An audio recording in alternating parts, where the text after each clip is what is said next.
Hello students, स्वागत है आपका कक्षा 10th विषय विज्ञान। और ये आपका मूल्यांकन कार्य पत्रक 1 है और आज की तिथि है 22 जुलाई 2021। देखो बच्चों, इस हफ्ते से आपका मूल्यांकन कार्य पत्रक स्टार्ट हो गया है, जो आपको सॉल्व करना है और अपने क्लास टीचर को दे देना है। और ये याद रखिए, आप मूल्यांकन कार्य पत्रक जिस दिन आपको मिलेगा, आपने उसी दिन ये वापस कर देना है अपने क्लास टीचर को। जल्दी से जल्दी कर लेना है। अच्छा जी, चलो हम क्वेश्चन की ओर चलते हैं। कह रहा है, निम्नलिखित प्रश्नों में सही विकल्पों के सम्मुख बने गोले को पेंसिल से या पेन से भरिए। आप गोले को नहीं भर सकते तो सिंपल उसमें एक राइट का निशान भर दीजिए, क्योंकि आपने तो ऐसा करके देना है। तो अब देखो क्या है कि हर एक क्वेश्चन के टोटल 4 पार्ट हैं, A B C D। अब इन चारों में से जो भी सही लगेगा आपको उसके आगे क्या लगा दो, अब टिक लगा दो, तभी जाकर आपको समझ में आएगा। ऐसे टोटल आपके पास 10 क्वेश्चन है और इन 10 क्वेश्चनों में हर एक क्वेश्चन के 4-4 पार्ट दिए गए हैं। उन 4 पार्ट में से आपको जो भी एक सही लगेगा उसमें आप टिक कर देंगे, बाकी को आपको कुछ भी छेड़ने की ज़रूरत नहीं है। अच्छा जी, और ये इम्पोर्टेंट इसलिए भी है क्योंकि दिसंबर महीने में जो आपका फर्स्ट टर्म होगा वो ऑब्जेक्टिव टाइप ही होगा, इसलिए इन क्वेश्चन को करने का तरीका आप आसानी से समझिए। नहीं समझ में आता है तो हमसे दोबारा पूछिए, बार बार पूछिए। देखो बच्चों, क्या है, हम पहले क्वेश्चन की ओर ही चले जाते हैं। पहला क्वेश्चन हमारा कह रहा है कि सोडियम, कॉपर और मैग्नीशियम का प्रतीक या संकेत क्रमशः है। पहले तो देखो, सोडियम को क्या लिखते हैं हम लोग, Na लिखते हैं। कॉपर को क्या लिखते हैं हम लोग, Cu लिखते हैं। और मैग्नीशियम को हम क्या लिखते हैं, Mg। क्लियर हो गया। एक चीज़ और आप ये याद रखेंगे कि Na के बाद A छोटा है सोडियम के अंदर Na के ऊपर, कॉपर में कैपिटल C है, स्मॉल u है, मैग्नीशियम में कैपिटल M है, स्मॉल g है। अब ये तीनों चीज़ें देखो कहाँ पर है, सोडियम, मैग्नीशियम, कॉपर। क्या ये करेक्ट ऑर्डर है? नहीं है। क्यों? क्योंकि पहले सोडियम आना चाहिए, फिर कॉपर आना चाहिए, NaCuMg आना चाहिए। तो ऐसा आपको कहाँ दिखाई दे रहा है? आपको ये दिखाई दे रहा है बी के अंदर। पहले सोडियम आ रहा है, फिर कॉपर, फिर मैग्नीशियम आ रहा है। तो जल्दबाजी बिल्कुल भी नहीं दिखानी है, आराम आराम से क्वेश्चन को करना है। एक बार हम इसको करने का तरीका जान लेंगे तो फिर जल्दी जल्दी भी क्वेश्चन को कर सकते हैं बच्चों। चलो जी, नेक्स्ट क्वेश्चन की ओर चलते हैं हम लोग।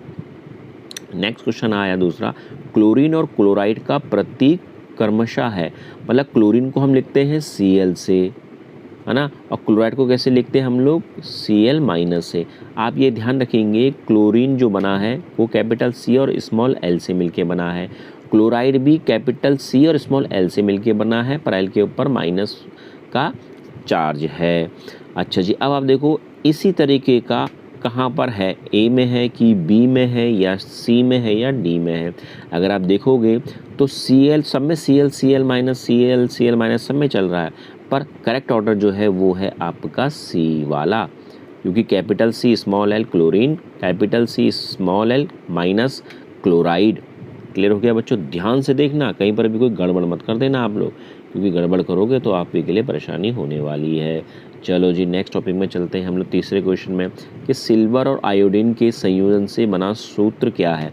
तो सिल्वर तो होता है कि भैया Ag, capital A small g, और आयोडीन होता है आपका I। तो देखो अब ये भी AgI है, पर देखो I कैसा है, स्मॉल है, तो ये गलत हो गया। यहाँ देखो AgI, भैया Ag में G बड़ा हो गया, गलत हो गया। यहाँ देखो AgI, ये करेक्ट आंसर है, C वाला करेक्ट आंसर एकदम। क्लियर हो गया? क्योंकि मेल पूरा खा रहा है, Ag A बड़ा, G छोटा, I बड़ा। क्लियर हो गया? अच्छा जी, अब आ जाएंगे हम लोग चौथे क्वेश्चन की ओर कि पोटेशियम और क्लोरीन की संयोजकता क्रमशः है। पोटेशियम की होती है +1 और क्लोरीन की होती है -1। अब ये मिलान कर लो भैया, कहाँ पर है, ये है आपका C में, तो C is the right answer. अच्छा जी, अब हम चलते हैं पाँचवें क्वेश्चन की ओर। पाँचवा क्वेश्चन क्या कह रहा है, कैल्शियम फॉस्फेट का सही सूत्र है। भैया कैल्शियम होता है Ca, फॉस्फेट होता है PO4। इसकी वैलेंसी होती है कैल्शियम की 2, फॉस्फेट की वैलेंसी होती है 3। तो ये यहाँ जाती है, ये यहाँ जाती है, क्योंकि हमने क्लास 9 में पढ़ रखा है सही ढंग से। तो ये हो गया कैल्शियम 3 PO4 और ये हो गया आपका 2। क्लियर हो गया? तो ये ऐसा कौन कहाँ पर दिखाई दे रहा है आपको, A में दिखाई दे रहा है क्या? नहीं। C में दिखाई दे रहा है क्या? नहीं। तो ऐसा आपको कहाँ दिखाई दे रहा है? ऐसा आपको दिखाई दे रहा है बी वाले में, तो B is the correct answer. Clear हो गया बच्चों? चलो आगे चलते हैं और अपने छठे क्वेश्चन की ओर आगे बढ़ते हैं। अब भैया 6 क्वेश्चन क्या है बच्चों मेरे, कि एक ही तत्व के परमाणु जिनकी परमाणु संख्या समान लेकिन द्रव्यमान संख्या अलग है उन्हें क्या कहते हैं? हमने इसी वीक में ये है वो कार्यपत्रक पढ़ा था, जहाँ पर हमने पढ़ा था समस्थानिकों के बारे में, कि कोई भी समस्थानिक किसी भी तत्व का एक परमाणु होता है, अगर उसको हमने x मान लिया तो उसका परमाणु क्रमांक z नीचे लिखा जाता है और उसका द्रव्यमान संख्या a ऊपर लिखा जाता है। बताया था ना, जैसे हमने बताया था हाइड्रोजन, प्रोटियम, ड्यूटेरियम, ट्राइटियम, तो वो सारे के सारे क्या थे? समस्थानिक थे। तो इसका करेक्ट आंसर बी है। अब आप आए 7 क्वेश्चन में। अब 7 क्वेश्चन आपका क्या कह रहा है कि एल्यूमिनियम हाइड्रोक्साइड का रासायनिक सूत्र लिखो। वही भैया, पहले एल्यूमिनियम होता है आपका Al, हाइड्रोक्साइड होता है आपका OH, एल्यूमिनियम की वैलेंसी होती है 3, OH की वैलेंसी होती है 1, ये क्रॉस करके जाती है ना, तो क्या बन जाएगा? एल्यूमिनियम ब्रैकेट में OH का होल थ्राइस, मतलब 3 आ जाएगा। तो ये क्या होगा इसका करेक्ट आंसर? ऐसा कहाँ पर है? देखो यहाँ पहले ए में नहीं है, बी में नहीं है, डी में नहीं है, तो कहाँ बचा? सी में। क्लियर हो गया बच्चों? चलो जी आगे चलते हैं। अब हम चलते हैं अपने 8 क्वेश्चन की ओर, कि 8 क्वेश्चन आपका क्या कह रहा है, किसी तत्व की परमाणु संख्या उसमें उपस्थित रिक्त स्थान के बराबर है। तो हमें पता है भैया परमाणु संख्या हमेशा किसके बराबर होती है? इलेक्ट्रॉनों की संख्या के बराबर और प्रोटॉनों की संख्या के बराबर होती है ना। तो आंसर अकेला ए नहीं हो सकता, आंसर अकेला बी नहीं हो सकता, ए और बी दोनों मिलाकर होंगे। तो ऐसा आपको कहाँ दिखाई दे रहा है? ऑप्शन में डी में दिखाई दे रहा है, ए और बी, क्योंकि किसी भी तत्व की परमाणु संख्या उसमें उपस्थित इलेक्ट्रॉनों की संख्या प्रोटॉनों की संख्या के बराबर होती है। अगर परमाणु संख्या किसी की 11 है तो प्रोटॉन भी 11 है और इलेक्ट्रॉन भी 11 है। अगर किसी का परमाणु संख्या 2 है तो प्रोटॉन भी 2 हैं और इलेक्ट्रॉन भी 2 हैं। न्यूट्रॉन कुछ भी हो सकते हैं, हमें से कोई मतलब नहीं है। क्लियर हो गया? अब हम चल रहे हैं 9 क्वेश्चन की ओर। 9 क्वेश्चन कह रहा है कि सोडियम इस रूप में लिखा जाता है जो इंगित करता है, क्या इंगित करता है भैया? हमने लिखा सोडियम, नीचे आ गया इसका 11, ये आ गया 23। भैया हमको पता है जो नीचे वाला पोर्शन होता है वो परमाणु क्रमांक होता है या परमाणु संख्या होती है, ये हमने बता रखा है पहले ही, ये परमाणु संख्या है। क्लियर हो गया? और जो ऊपर लिखा जाता है ये क्या होती है? ये द्रव्यमान संख्या होती है। ये क्या होती है? द्रव्यमान संख्या। तो आप ABC में देखो 11 परमाणु संख्या है, 11 परमाणु संख्या हो गई भाई, 11 क्या हो गई? परमाणु संख्या। और 23 क्या है? द्रव्यमान संख्या, 23 ये द्रव्यमान संख्या। तो देखो भैया कौन सा करेक्ट आंसर हो गया? सी हो गया।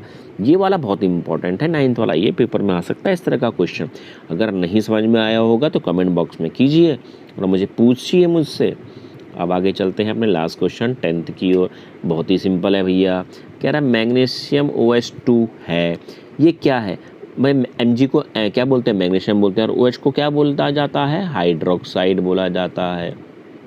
बोला जाता है कि नहीं बोला जाता हाइड्रोक्साइड? तो ये भैया हमको याद रखना है। तो अब ये क्या है? क्या ऑक्साइड है मैग्नीशियम ऑक्साइड? नहीं, ये क्या है? Magnesium hydroxide. तो आंसर क्या आ गया इसका? बी आ गया बच्चों। बस बच्चों, जो आपकी कार्यपत्रिका जो पहले की आ रही है उनको सही ढंग से करो, समझो। अगर वो आपको सही ढंग से आती है बच्चों तो आप इन असेसमेंट वर्कशीट को या मूल्यांकन कार्यपत्रक को आसानी से कर लोगे। और जब इसे कर लोगे तो फिर आपको कोई भी दिक्कत नहीं होगी। पर ये आप अपने क्या करना है, जल्दी से जल्दी सॉल्व करना है और अपने क्लास टीचर को दे देना है। जैसे कल अगर भेजें तो कल ही दे देना है, लेट नहीं करना है उनको। ओके बच्चों, बाय।